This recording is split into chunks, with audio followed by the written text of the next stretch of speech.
The second lesson is take him as your wakil. So let me explain what wakil means.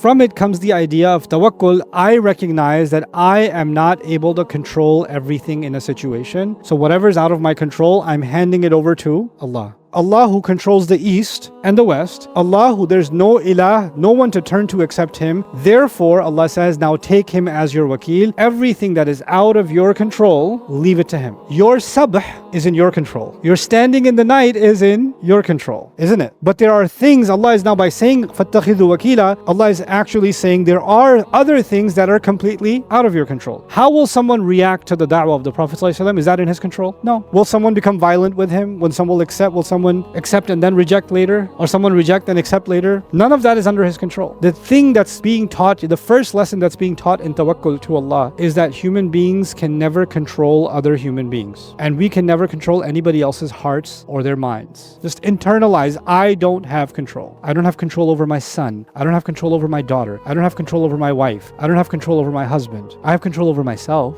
Allah will ask me how I use that control. And everything else, Allah, I'm handing control over to who? To Allah. فَاتَّخِذْهُ wakila. You do your mission, you're not seeing any results. Rasul ﷺ may be doing his da'wah and every day things are getting more aggressive like I was mentioning before, and he's not seeing any results, and Allah is saying that's not under your control anyway. That's not what I'm asking you to do. Results are not up to you. Control is not up to you. لَسْتَ عَلَيْهِمْ بِمُسَيْطِرٍ. You're not in charge of them, you're not controlling them. Hand that over. This is where human beings have to accept their weakness, their inability. فَاتَّخِذْهُ wakila is just like tasbih. In tasbih, we declare the perfection of Allah and our imperfection. In tawakkul, we declare Allah's ability to do something and our inability. We have to accept our lack of control and Allah's complete control. فَاتَّخِذْهُ wakila. Take him as someone who you leave your matters to.